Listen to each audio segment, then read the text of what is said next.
Your mission, if you choose to accept it.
It's kind of surprising and disappointing, honestly.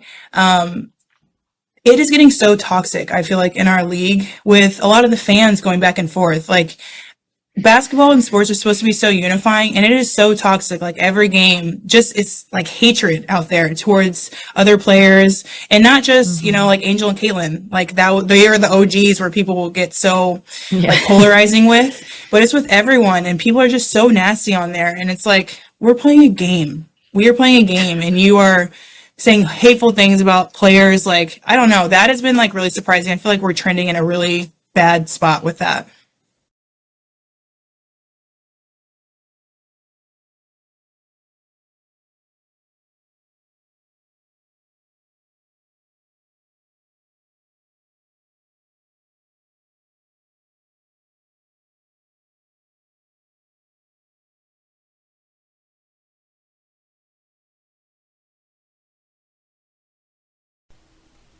Caitlin, this is what you were defending?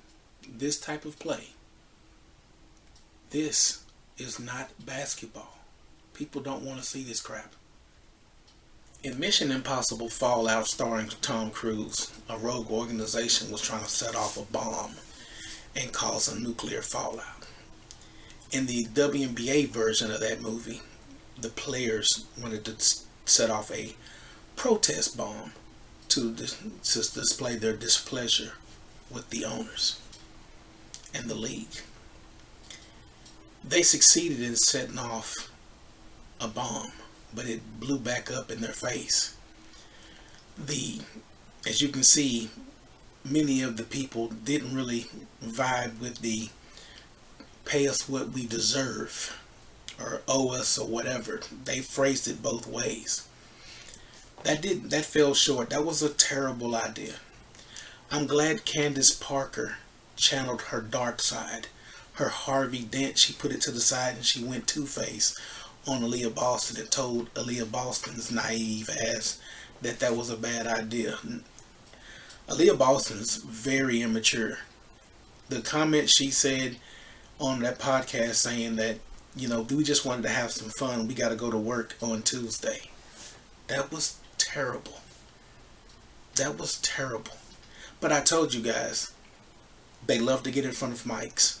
And if you've noticed, since the All-Star game, the rise in WNBA players doing podcasts is astronomical.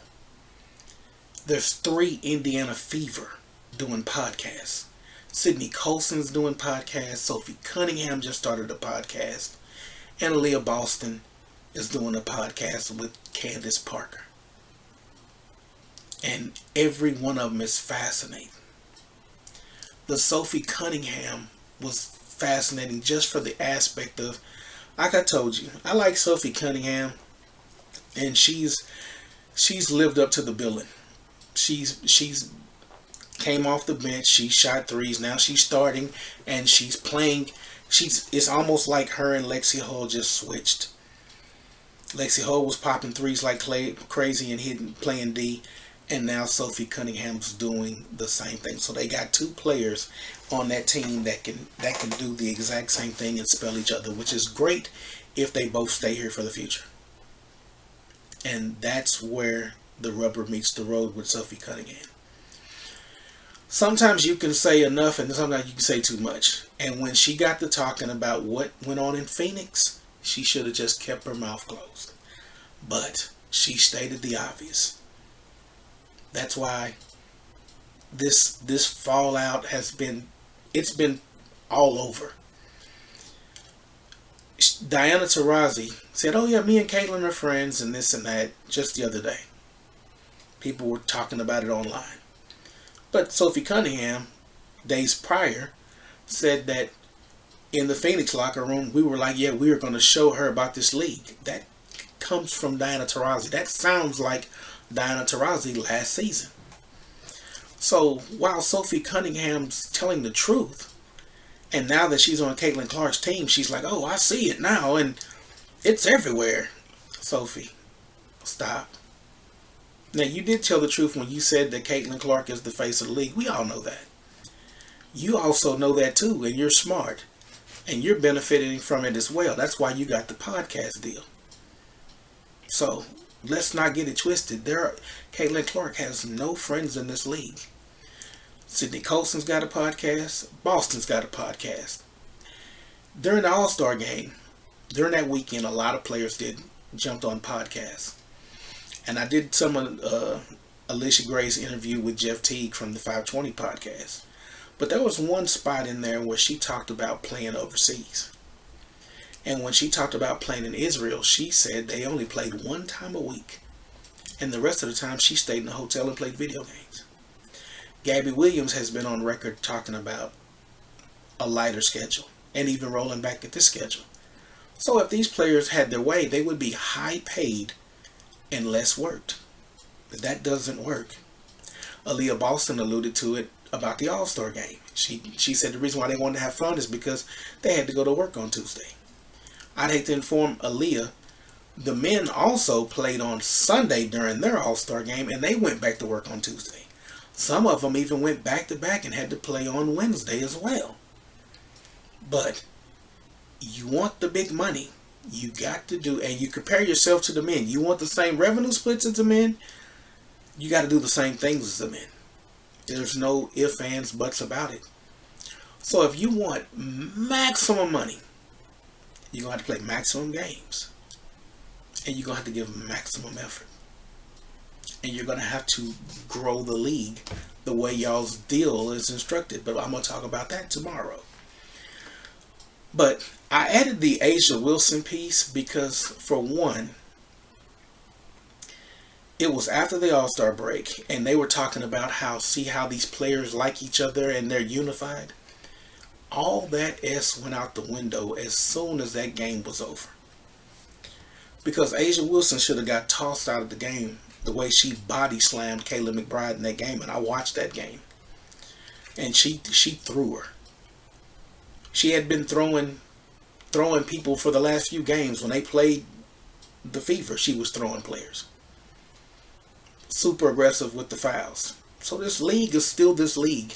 And those owners, throughout this fallout, the last 2 weeks, they have laughed. They have laughed. It's bad. I thought it was just the NBA. But let me show you what DeMar DeRozan said about the NBA.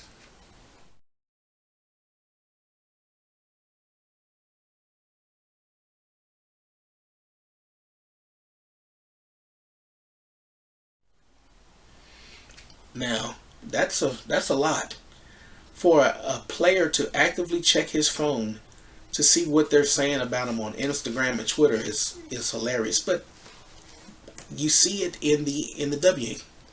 You see it in the WNBA. So I shouldn't be surprised, because these players stay on social media. You've noticed in Fisher Collier's piece, she even said it.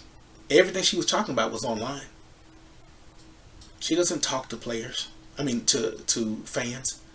And they come up there and give her criticism. She's only speaking from what she sees on Twitter. She already tipped her hand when she went at that lady about the 4th of July. So she's thin-skinned as well. Just like Angel Reese is thin-skinned and has caught heat since that All-Star game. She's been beefing with Candace Parker about being ranked low. Well, she is ranked low. So what? Go out there and ball out. Since you unapologetic, go out there and unapologetically blow past somebody and make a layup on a consistent basis. Hit a consistent jumper on a consistent basis, and nobody else will be able to talk about you. And the problem's solved. But the fallout from that game has reached corners that these players never thought. But a lot of them are using it to exploit for their own self-gain, which in the end, the long run, it'll end up hurting them. The podcast, as soon as you start losing, you're going to be just like Paul George when people told him, man, you need to stop podcasting and start hooping. Same thing with Draymond Green. Hey, man, you either need to retire and do the podcast, or you need to stop doing the podcast and start hooping. So you have to deal with both sides of the sword when you wield it. So Aliyah Boston, don't have a bad game in August, or they're going to rip you a new one, and the fallout will continue. But let me know what you thought about fallout and what things you've seen since that All-Star game, because to me it's been hilarious.